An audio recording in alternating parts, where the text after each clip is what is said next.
ओम शांति। अव्यक्त बाप दादा के मधुर महावाक्य दिनांक 23 जनवरी 1973। संपूर्ण मूर्त बनने के 4 स्तंभ।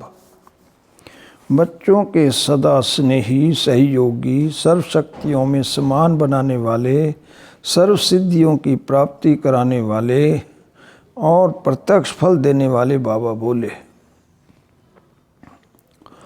सभी अपने को संपूर्ण बनाने में पुरुषार्थ में चल रहे हो। संपूर्ण मूर्त बनने के लिए मुख्य 4 विशेषताएं धारण करनी है, जिससे सहज ही संपूर्ण मूर्त बन सकते हो।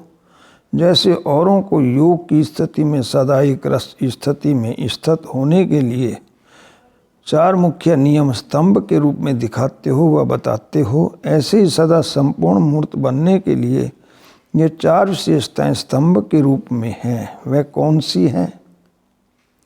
ज्ञान मूर्त, गुण मूर्त, महादानी मूर्त और याद मूर्त अर्थात तपस्वी मूर्त। ये चारों विशेषताएं अपने में लाने से संपूर्ण स्थिति बना सकते हो। अब ये देखो कि अपनी मूर्त में ये चारों ही विशेषताएं प्रत्यक्ष रूप में अनुभव होती हैं, वह अन्य आत्माओं को भी दिखाई देती हैं। ज्ञान मूर्त अर्थात सदैव बुद्धि में ज्ञान का सुमरण चलता रहे, सदैव वाणी में ज्ञान के ही बोल वर्णन करते रहें। हर कर्म द्वारा ज्ञान स्वरूप अर्थात मास्टर नॉलेजफुल और मास्टर सर्वशक्तिवान इन मुख्य स्वरूपों का साक्षात्कार हो, उसको कहा जाता है ज्ञान मूर्त। इस प्रकार से मन, वाणी और कर्म द्वारा गुण मूर्त, महादानी मूर्त और याद अर्थात तपस्या मूर्त प्रत्यक्ष रूप में दिखाई दें। जैसे लौकिक पढ़ाई में 3 मास, 6 मास, 9 मास का इम्तहान लेते हैं, जिससे हर एक को अपनी पढ़ाई का मालूम पड़ जाता है, ऐसे ईश्वरीय पढ़ाई का अब काफ़ी समय बीत चुका है। इसलिए यह विशेष मास याद की यात्रा में रह अपनी चेकिंग करने के लिए अर्थात समय अपना शिक्षक बन, साक्षी बन, अपना पेपर ले देखने के लिए दिया हुआ है। अब सिर्फ फाइनल पेपर ही रहा हुआ है। इसलिए अपने रिजल्ट को देख चेक करो कि इन 4 विशेषताओं में से किस विशेषता में और कितनी परसेंटेज की कमी है। क्या फाइनल पेपर में संपूर्ण पास होने के योग्य सर्व योग्यताएं हैं? यह मास परिणाम देखने का है। परसेंटेज अगर कम है तो संपूर्ण स्टेज कैसे पा सकेंगे? इसलिए अपनी कमी को जानकर उसे भरने का तीव्र पुरुषार्थ करो। अब ये थोड़ा सा समय फिर भी ड्रामा अनुसार पुरुषार्थ के लिए मिला हुआ है, लेकिन फाइनल पेपर होने से पहले अपने को संपूर्ण बनाना है। अपना रिजल्ट देखा है, जैसे इस मास में चारों ओर याद की यात्रा का उमंग और उत्साह रहा है, इसका रिजल्ट क्या समझती हो? कितने मार्क्स देंगे? भले हर एक का अपना अपना तो है, फिर भी चारों ओर के वातावरण व वायुमंडल व पुरुषार्थ की उमंग और उत्साह के रिजल्ट में कितने मार्क्स कहेंगे? टोटल पूछते हैं। सभी के पुरुषार्थ का प्रभाव मधुबन तक पहुंचता है ना? क्या त्रिकालदर्शी नहीं हो? अपने समीप परिवार की आत्माओं के पुरुषार्थ के त्रिकालदर्शी नहीं हो क्या? क्या भविष्य की त्रिकालदर्शी हो? वर्तमान के नहीं हो? वाइब्रेशन से और वायुमंडल से परख नहीं सकते हो?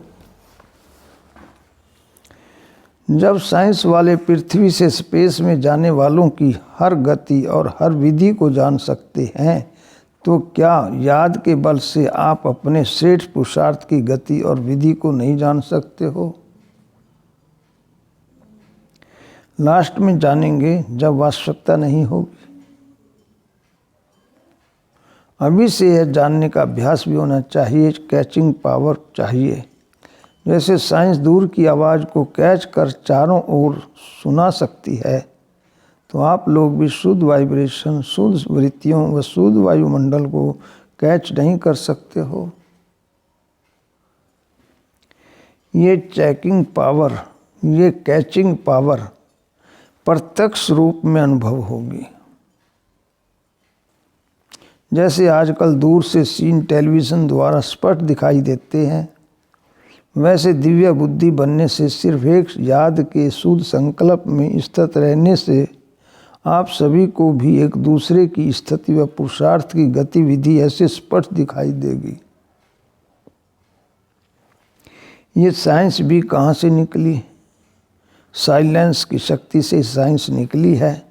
साइंस आप लोगों की वास्तविक स्थिति और संपूर्ण स्टेज को समझाने के लिए एक साधन निकला है, क्योंकि सूक्ष्म शक्ति को जानने के लिए तमोगुणी बुद्धि वालों के लिए कोई स्थूल साधन नहीं चाहिए। जिस श्रेष्ठ आत्मा में ये चारों विशेषताएं संपूर्ण परसेंटेज में, अर्थात जिसको 100% कहते हैं, इमर्ज रूप में होंगी, ऐसी आत्मा में सर्व सिद्धियों की प्राप्ति दिखाई देगी।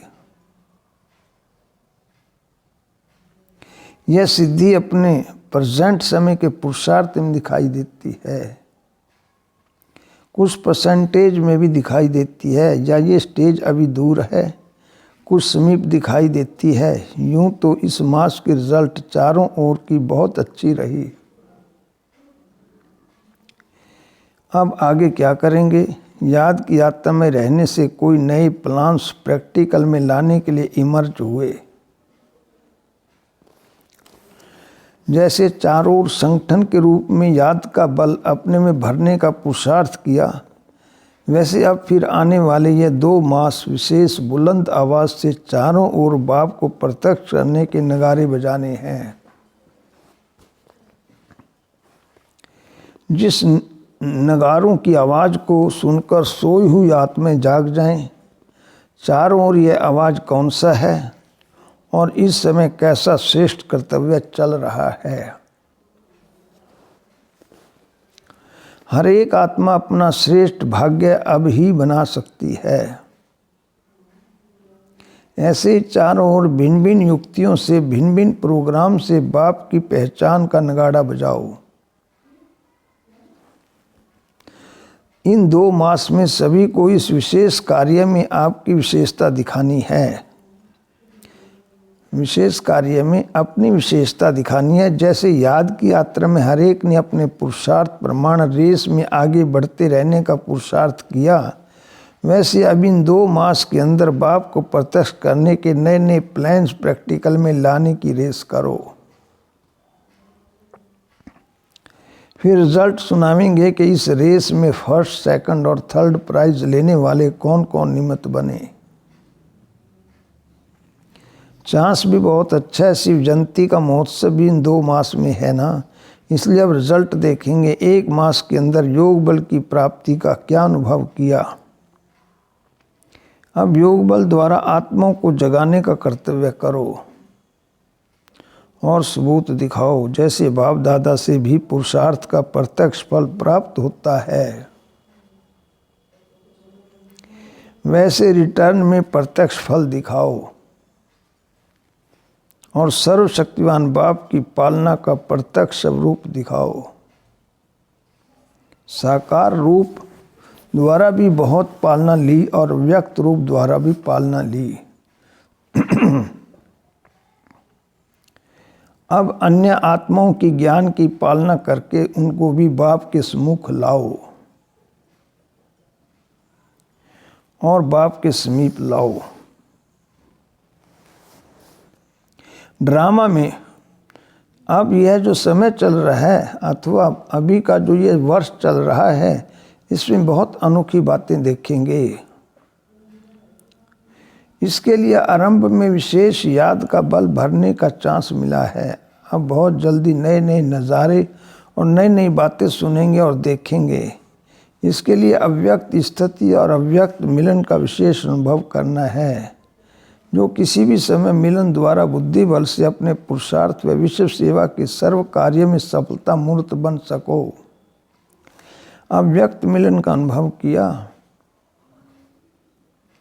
जिस समय चाहो या जिस परिस्थिति में चाहो उस समय उस रूप से मिलन मनाने का अनुभव कर सकते हो। क्या ये प्रैक्टिस हो गई है? अब थोड़ी सी प्रैक्टिस की है या उसको आगे बढ़ा सकते हो? तरीका भी सभी को आ गया है। ये तो बहुत सहज तरीका है, जिससे जिस देश में जिस रूप में मिलना चाहते हो वैसा अपना वेश बना लो। अगर अपना वेश बना लिया तो उस देश में और उस देश में पहुंच ही जाएंगे और उस देश के वासी बाप से अनेक रूप से मिलन मना सकेंगे। सिर्फ उस देश के समान वेश धारण करो, अर्थात स्थूल वेश और स्थूल शरीर की स्मृति से परे सूक्ष्म शरीर और सूक्ष्म देश के वेशधारी बनो। क्या बहुरूपी नहीं हो? क्या वेश धारण करना नहीं आता?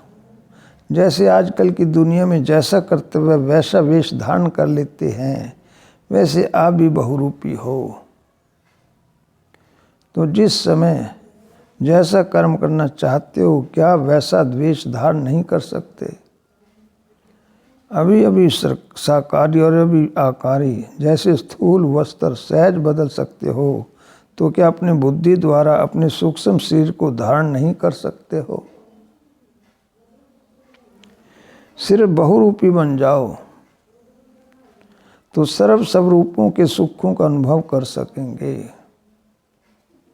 बहुत सहज है, अपना ही तो सब रूप है। कोई नकली रूप किसी दूसरे का थोड़े ही धारण करते हो।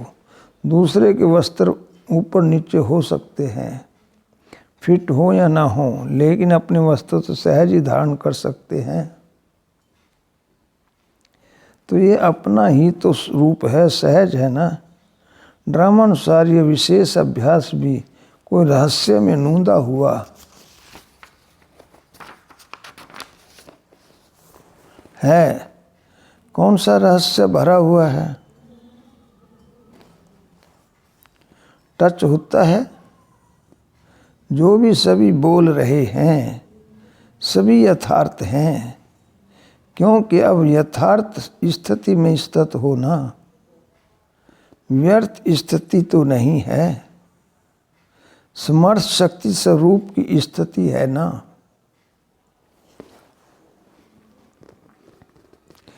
अब ड्रामा की रील जल्दी जल्दी परिवर्तित होनी है। जो अब वर्तमान समय चल रहा है, यह सभी बातें परिवर्तन होनी हैं।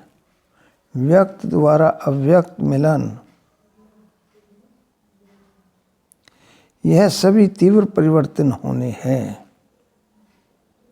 इस कारण अव्यक्त मिलन का विशेष अनुभव विशेष रूप से कराया है